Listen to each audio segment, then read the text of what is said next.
اللہ کے ذکر سے دلوں کو سکون ملتا ہے کہ نہ دنیا سے، نہ دولت سے، نہ گھر آباد کرنے سے، نہ دولت سے، نہ دنیا سے، نہ گھر آباد کرنے سے سکون دل کو ملتا ہے، بس اللہ کو یاد کرنے سے۔ عزیزان محترم، قرآن نے صاف طور پر کہا ہے اگر سکون واقعی لینا ہے تو وہ سکون ملے گا آپ کو اپنے رب کی عبادت میں۔ عزیزان محترم، قرآن مقدس کے اندر رب ارشاد فرماتا ہے یسبح لہ ما فی السماوات و ما فی الارض، کہ ہر چیز اللہ کی تسبیح بیان کرتی ہے، جو بھی زمینوں اور آسمانوں میں ہے وہ اللہ کی تسبیح، اللہ کی پاکی، رب کی حمد و ثنا بیان کرتی ہے، ہر چیز۔ حضرت عبد الرحمن صفوری رضی اللہ تعالیٰ نے ایک میڈک کو دیکھا، اور جب میڈک کو دیکھا تو وہ اپنے رب کی عبادت میں مشغول تھا، خشوع کے ساتھ اللہ کی عبادت کر رہا تھا۔ حضرت عبد الرحمن صفوری رضی اللہ تعالیٰ نے اس میڈک سے پوچھا کہ تم کتنے سالوں سے اپنے رب کی عبادت کر رہے ہو؟ تو میڈک نے جواب دیا کہ میں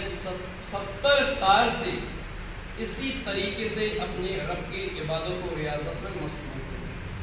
عزیزان محترم، نزہۃ المجالس کے اندر اس کو ذکر کیا گیا ہے، تو اس سے ایک چیز اندازہ لگا سکتے ہیں کہ قرآن نے کہا کہ ہر چیز اللہ کا ذکر کرتی ہے، ہر چیز، کوئی چیز دنیا کے اندر ایسی نہیں جو رب کا ذکر نہ کرتی، اور وہ جب رب کے ذکر سے، اللہ کی حمد و ثنا سے جیسے ہی وہ غافل ہو جائے گی تو پھر وہ چیز تباہ و برباد ہو جائے گی۔ ایک بزرگ نے جب یہ آیت کریمہ پڑھی کہ ہر چیز اللہ کی تسبیح بیان کرتی ہے تو تعجب میں پڑے ہوئے کہ اگر ذکر کرتی ہے تو ہمیں سنائی کیوں نہیں دیتی؟ اگر ہر چیز رب کا ذکر کرتی ہے تو ہمیں سنائی دینا چاہیے۔ اتفاق کے بعد کہ ان بزرگ کو پیشاب کی حاجت ہوئی، پیشاب کی ضرورت پیش آئی، انہوں نے لوٹا اٹھایا استنجا کے لیے، اور جیسے ہی لوٹا استنجا کے لیے اٹھاتے ہیں تو اس لوٹے سے آواز آتی ہے اللہ، اللہ کی صدائیں بلند ہوئی۔ تو بزرگ نے وہ لوٹا زمین پر رکھ دیا کہ جس سے اللہ اللہ کا ذکر ہو رہا ہے تو میں اس سے استنجا کیسے کر سکتا ہوں؟ اس کے بعد انہوں نے ایک ڈھیلا اٹھایا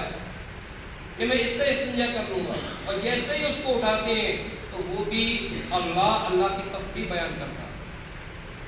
وہ بزرگ بڑے حیران و پریشان ہو کہ اب کیا کیا جائے، کہ تو اللہ اللہ کا ذکر کر رہا ہے، اس سے پیشاب کیسے ٹھیک کر سکتے؟ جب افسوس میں ہوئے، تعجب میں پڑے، تو ایک غیبی آواز آتی ہے کہ میرے بندے، یقیناً ہر چیز اللہ کی تسبیح بیان کرتی ہے، ایک چیز اور ہے کہ ہم تمہارے کانوں کو ان چیزوں کی آواز نہیں سناتے کہ کہیں تمہاری کاروبار رک نہ جائے۔ عزیزان محترم، تو یقیناً ہر چیز اللہ کا ذکر کرتی ہے، اور وہ چیز جب رب کے ذکر سے اگر کوئی چیز غافل ہو جائے تو پھر وہ چیز یا تو تباہ و برباد ہو جاتی ہے یا قید کر لی جاتی ہے۔ نزہۃ المجالس کے اندر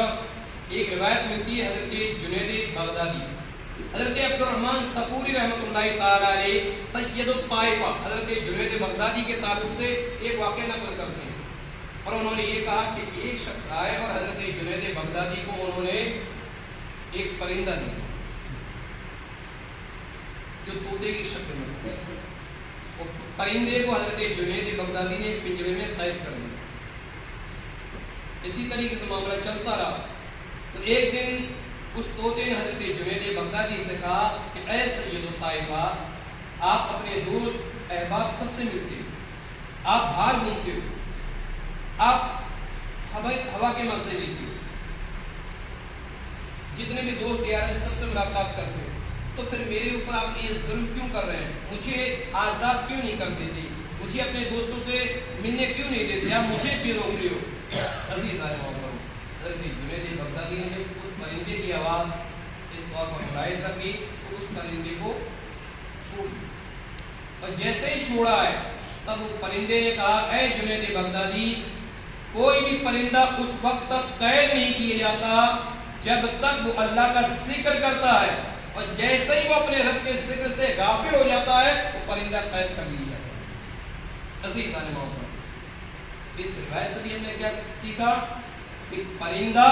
بھی اگر اللہ کے ذکر سے غافل ہو جائے اس کو قید کر دیا جاتا ہے۔ عزیزان محترم، اس کے بعد حضرت عبد الرحمن صفوری کہتے ہیں اس کے بعد وہ پرندہ تو چلا گیا، لیکن پھر یہ ہوا کہ وہ پرندہ حضرت جنید بغدادی سے برابر ملنے آیا کرتا تھا۔ جب دسترخوان بچھا دیا کرتے تھے کھانے کے لیے تو پرندہ آیا کرتا تھا۔ اتفاق کی بات ایک روز ایسا ہوا حضرت جنید بغدادی رضی اللہ تعالیٰ عنہ کا انتقال ہوا، اور جب انتقال ہوتا ہے تو وہ پرندہ بھی آسمان سے گرتا ہے زمین پر اور اپنی اس کی جان چلی جاتی ہے۔ کسی نے چند دنوں کے بعد حضرت جنید بغدادی کو خواب میں دیکھا اور پوچھا کہ آپ کا کیا حال ہے؟ تو حضرت جنید بغدادی رضی اللہ تعالیٰ نے کہا کہ اللہ تبارک و تعالیٰ نے مجھے معاف فرما دیا، پرندے کو میں نے چھوڑا، اللہ نے مجھے معاف فرما دیا، رب نے مجھے بخش دیا ہے۔ عزیز اسی لیے قرآن نے کہا من کان للہ کان اللہ لہ، کہ جو اللہ کا ہو جاتا ہے اللہ بھی اس کا ہو جاتا ہے۔ عزیز محترم، اسی طریقے سے وہ پرندہ ایک نصیحت تو کر گیا کہ جب تک کوئی پرندہ اللہ کا ذکر کرتا رہے گا قید نہیں ہوگا، اور جیسے ہی اللہ کے ذکر سے غافل ہوا قید کر دی جائے گا۔ اسی طریقے سے جب بندہ اپنے رب کی عبادت اور ریاست و بندگی میں اگر لگا رہتا ہے وہ زندہ ہو جاتا ہے، اور جیسے ہی اپنے رب کی عبادت سے غافل ہو گیا پھر وہ انسان کو شریعت یہ کہتی ہے کہ اب تم مردہ ہو، اب تم مردہ ہو، تم زندہ نہیں ہو۔ عزیزان ان واقعات سے ان نصیحتوں سے ہمیں یہ چیز دے لی کہ ہمیں اور آپ کو بھی اپنے رب کا ذکر کرنا چاہیے۔ اللہ تبارک و تعالیٰ کرے گا ہم تمام کو ان واقعات پر